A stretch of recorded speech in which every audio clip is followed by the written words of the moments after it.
Queridas irmãs e queridos irmãos, estamos vivendo o tempo do Advento. Neste segundo domingo deste tempo litúrgico, encontramos a primeira leitura de hoje, retirada do profeta Isaías, de onde destaco como tema mais relevante a consolação amorosa de Deus, que prepara um caminho para seu povo percorrer. O profeta garante aos exilados na Babilônia que esta é a vontade de Javé, pois ele está preparando um caminho para seu povo, transformando toda estepe, colina ou elevação em largos vales. Além disto, Deus está agindo como um pastor, carregando seu povo carinhosamente em seu regaço em direção à terra da liberdade e da paz. Consolai meu povo, diz o Senhor, falai ao coração de Jerusalém. Ao ouvirem a expressão meu povo, todos e todas percebem que existe uma relação muito íntima entre Deus e eles. Pedir ao profeta que fale ao coração de seus ouvintes significa que Deus deseja tranquilizar seu povo, fazendo isto com amor e ternura. A misericórdia de Deus anuncia a este povo, amargurado, desiludido e frustrado, que ele não o abandonou nem esqueceu e que vai atuar no sentido de oferecer de novo a vida e a liberdade. Essa mensagem que nos traz o Deutero Isaías representa um extraordinário capital de esperança ao povo de todas as épocas e lugares. Podemos perceber que, assim como o povo no exílio da Babilônia estava frustrado e desorientado, hoje também muitos de nós se encontram desiludidos e paralisados. Questionamos-nos por que Deus permite o drama sanitário da pandemia?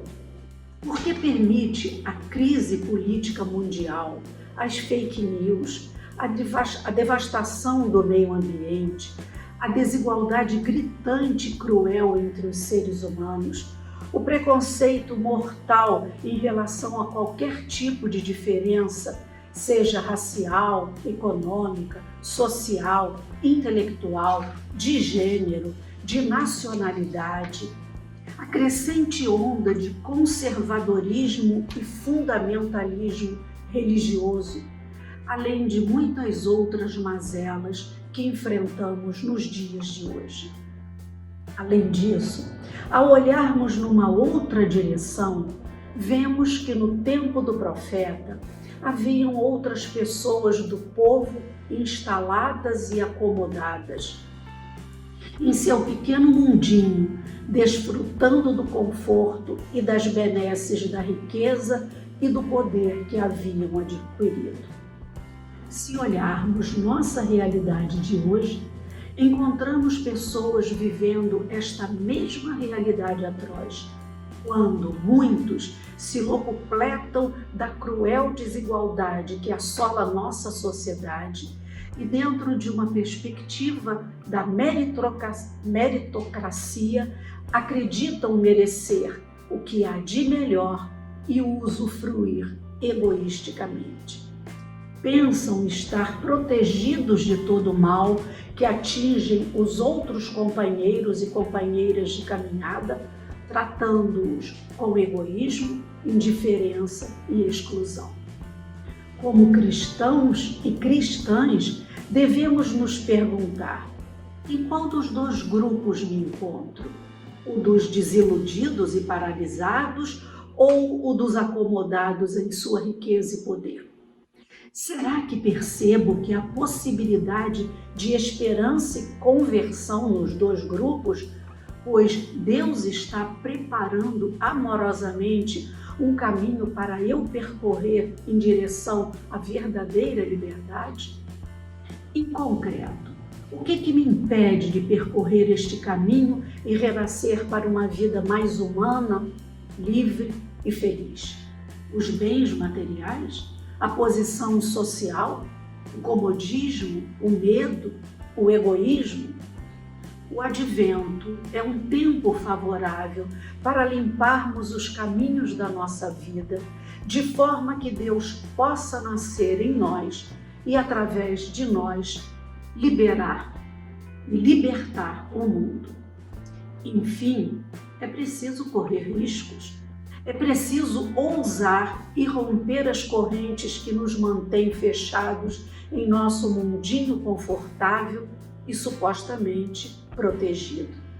É preciso estar com os olhos voltados para o futuro que ainda está por vir e que deve ser acolhido, mas também construído por cada um de nós.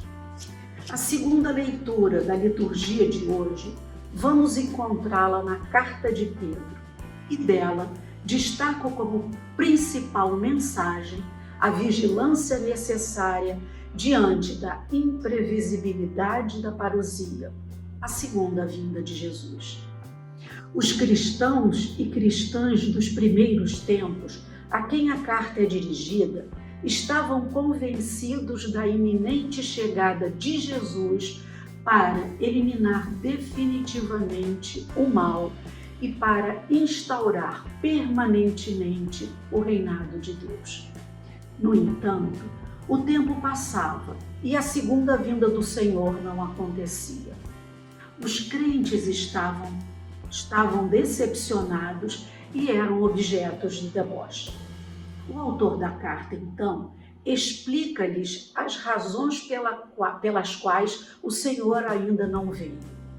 A primeira delas é que Deus não está dependente do tempo como nós que vivemos na história, pois um dia para o Senhor é como 1000 anos, e 1000 anos como um dia. A segunda é a que Deus é paciente e pretende prorrogar o tempo da história para dar a todas e todos a oportunidade de acolherem a salvação que Ele oferece. Logo, não é possível definir o momento exato da parousia. Será algo inesperado e surpreendente que os crentes devem esperar vigilantes e preparados. Portanto, a questão fundamental que os cristãos devem pôr a propósito da segunda vinda do Senhor não é a questão da data, mas sim a questão de como estar preparado e preparando este momento, de tal forma que possibilitem a experiência histórica de novos céus e novas terras, onde habitará a justiça. A partir daí podemos nos perguntar: hoje vivo uma vida de acordo com a vocação a que fui chamada? Uma vida que tem como princípio norteador as opções de vida de Jesus de Nazaré? Sou capaz de perceber que minha conduta vigilante, ativa e cheia de esperança no Senhor colabora para concretizar na terra a vivência da justiça entre os seres humanos e entre as nações? No texto do Evangelho de Marcos, que nos é proposto hoje, gostaria de destacar em primeiro lugar o caráter subversivo de seu autor. De maneira única em todo o Novo Testamento, Marcos inicia seu escrito dizendo: início do Evangelho de Jesus Cristo, Filho de Deus. Somente ele intitula sua obra de Evangelho, que significa, como bem sabemos, boa notícia. Evangelho era uma palavra mais utilizada na esfera política do que na religiosa. Na verdade, a palavra evangélico era usada para anunciar as notícias mais importantes do império, como o nascimento do filho do imperador e as vitórias em uma guerra ou batalha. Ao utilizá-la para falar dos acontecimentos referentes a Jesus, Marcos se assume como subversivo, afirmando que a boa notícia não é a que sai de Roma, mas a que sai de Nazaré, da vida simples de um homem corajoso e cheio de amor, Jesus de Nazaré. Se Marcos se assume subversivo politicamente, aplicando a palavra evangelho a Jesus, é nítida também sua subversão religiosa, ao abrir a história de Jesus com a mesma palavra que se abre o Antigo Testamento, isto é, com o termo grego arché, cujo significado autêntico é princípio, ao invés de início, como traz o texto litúrgico de hoje. Ao usar esta palavra, o evangelista quer dizer que a história da salvação tem em Jesus um novo princípio, um novo fundamento, desafiando assim a religião oficial da época. E finalmente, ao afirmar que Jesus é também Filho de Deus, Marcos desafia ao mesmo tempo tanto o império quanto a religião. Portanto, de modo simples, mas ao mesmo tempo profundo, Marcos enfrenta os dois poderes mais fortes e organizados da época na terra de Jesus: o Império Romano e a religião oficial judaica.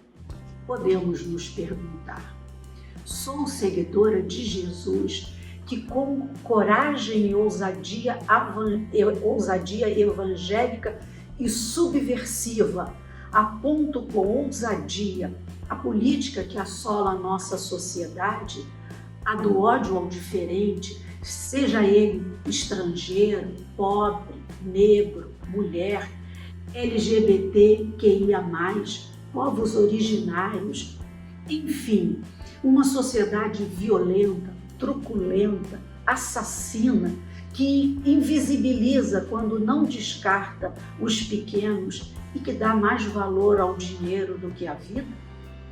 Estou em harmonia com o Papa Francisco, que nos chama a subverter a prática da cristandade para sermos uma igreja em saída, a que vai ao encontro daqueles e daquelas que mais necessitam, os que estão fragilizados e são por nós esquecidos?